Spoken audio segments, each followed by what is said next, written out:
मैं देवों के देव महादेव के चरणों पर प्रणाम करती हूँ। मैं गौरी पार्वती मैया भवानी के चरणों पर प्रणाम करती हूँ। मैं कार्तिक गणेश दोनों भैया के चरणों पर प्रणाम करती हूँ।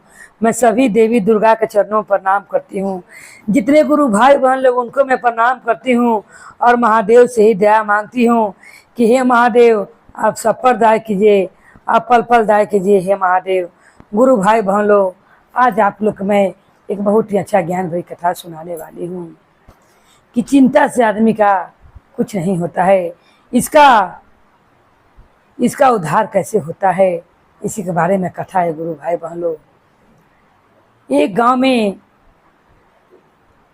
मनोज अपने परिवार के संग रहता था। उसके पिताजी और मनोज रहते थे। मनोज का बहुत सारा खेत बाड़ी था। एक समय की बात है कि इतना अंदर पानी आता है कि जितना फसल रहता है वो सब बर्बाद हो जाता है। जितने गांव के लोग रहते हैं फसल बर्बाद होला से अपने अपने कपार पर हाथ रखकर सब चिंता से रोते रहते हैं। वो जो परी मनोज अपने खेत में जोर जोर से हंसते रहता है। गांव के जितने सभी लोग रहते हैं वो कहते हैं, क्या तुम्हें तनिक भी चिंता नहीं है कि तुम्हारा सारा खेत फसल बर्बाद हो गया है और तुम इतने हंस रहे हो? तुम्हें तनी भी दुख नहीं है कि सारा फसल तुम्हारा बर्बाद हो गया है? मनोज कहता है, जीवन में मस्त रहो, खुश रहो, क्योंकि मस्त रहना बहुत ज़रूरी है। चिंता कैला से क्या फ़ायदा। सब लोग कहते हैं कि तुम तो बहुत ही अजब किस्म के आदमी हो। इतने सारे खेत बाड़ी का फसल बर्बाद हो गया है और तुम्हें तनिक भी चिंता नहीं है, तनिक भी दुख व्यतीत नहीं कर रहे हो, और हम लोग भी कह रहे हो कि मस्त रहो, खुश रहो।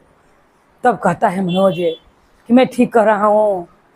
वो कहता है, इतने गांव के लोग रहते हैं कि मैं कैसे खुश रहूँगा, इसके बारे में बताओ।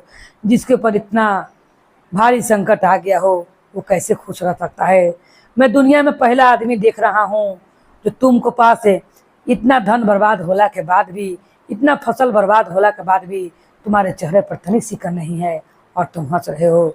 तब वो कहता है कि आओ मैं तुम्हें इसका राज बताता हूँ कि मैं कैसे इतना खुश हूँ और कैसे मैं मस्त हूँ और सब दिन में मस्त ही रहूँगा। तुम लोग अगर मेरी बातें जान लोगे तो तुम लोग भी मस्त रहोगे और तनिक भी चिंता नहीं करोगे। सारे गांव के आदमी सोचते हैं कि जरा इसका राज जान लो कि आखिर इतना मस्ती है कैसे। सबसे ज़्यादा खेत इसी का था और इसी का फसल बर्बाद हुआ है, मगर इसके चेहरा पर तनिक भी सिकन नहीं है और ये हम लोग को मस्त रहने के लिए, खुश रहने के लिए कह रहा है। तब मनोज कहता है कि एक समय की बात है कि मैं, हमारे पिताजी दोनों आदमी जा रहे थे और जाते जाते फसल के लिए हम लोग बिया बाल के लिए जा रहे थे। जाते जाते रात हो जाती है और रात होला कारण बादल गरजने लगता है। अब पिताजी कहते हैं, बेटा सोझे एक महात्मा कुटिया लौक रहा है, उसी में चलो विश्राम कर ले जाता है। डर लगला के मारे मैं कहता हूँ कि पिता, चीन न पहचान है, किसी अनजान व्यक्ति के पास ठहरला से अच्छा नहीं है। पिता कहते हैं मनोज के कि चलो, हम लोग कौन धन संपत्ति लिए हुए हैं, वो मार पीट कर हम लोग से छीन लेंगे या हम लोग की हत्या कर देंगे। जब वो दोनों बाप बेटा वहाँ जाते हैं, वो महात्मा उन्हें भोजन पानी करवाते हैं। भोजन करवा कर कहते हैं कि बेटा, तुम्हारे पास है अब दुख की घड़ी नहीं आने वाला है, क्योंकि उस समय मनोज का पिता जिंदा थे। मगर तुम दुख नहीं करना और सब दिन खुश रहना। मनोज कहता है, उस समय के बाद बताते रहते अपना गांव के लोग कि मैं कैसे खुश रहूँगा जब मुझ पर दुख होगा। तब वो कहते हैं कि मैं तुम्हें एक पूंजी देता हूँ, ये पूंजी जब तुम्हारे पिता मर जाएंगे उसी दिन खोलना, बीच में खोलना नहीं।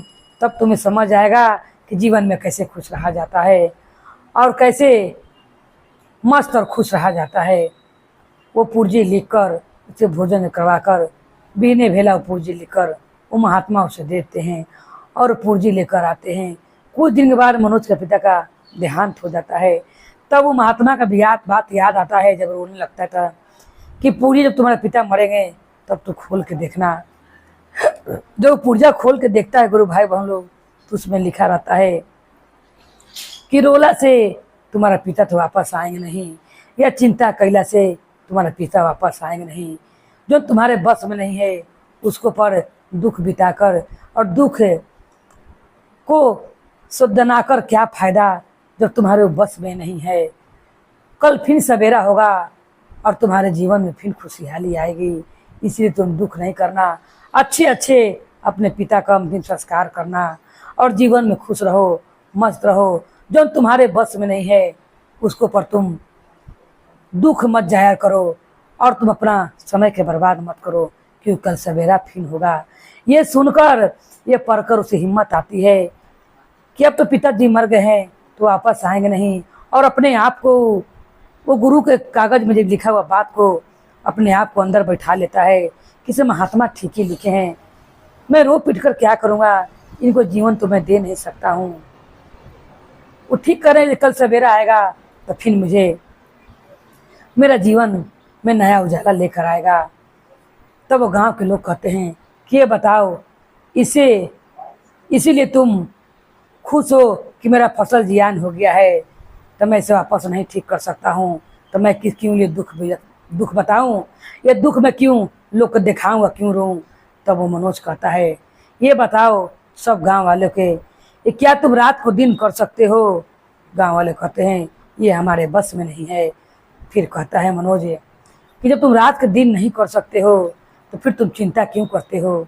ये बताओ कि फसल जो सब बर्बाद हो गया है, क्या तुम इसे ठीक कर सकते हो। गांव वाले कहते हैं ये भी हमारे बस में नहीं है, कपार पिटला के सिवा ये भी हमारे बस में नहीं है। फिर वो कहते हैं कि जब तुम्हारे बस में नहीं है, रात के दिन नहीं कर सकते हो, दिन को रात नहीं कर सकते हो, कोई चीज़ जो बर्बाद हो गया है उसे तुम फिर से ठीक नहीं करते हो, जो होना है वो हो के ही रहेगा, फिर दुख क्यों जाया करते हो और क्यों अपने आप को चिंता में डुबोते हो और क्यों चिंता करके अपना जीवन को बर्बाद करते हो। अभी फसल बर्बाद हो ही गया है, फिर तो अच्छा होगा नहीं, फिर क्यों मैं रोऊं और क्यों मैं कपार पर हाथ बैठकर तुम लोग जैसा मैं पीटूं। इसीलिए मैं कहता हूँ कि मस्त रहो, खुश रहो। अब कितनों तुम लोग कपार पर हाथ पीटोगे, फसल तो ठीक होगा नहीं, और तुम चिंता करोगे, बीमार पड़ जाओगे, फिर दुगना तुम्हारे घर वाले लोग को परेशानी होगी। इसीलिए जो हो गया सो हो गया, जीवन में ढेर चिंता नहीं करना चाहिए, खुश रहो, मस्त रहो। गांव के लोग सब मनोज के बात सुनकर प्रसन्न हो जाते हैं और कहते हैं कि आज से जो बात तुम्हें महात्मा बताए थे कागज में लिखकर और उस बात पर तुमने अमल किया, तो आज तो जीवन में मस्त हो और खुश हो।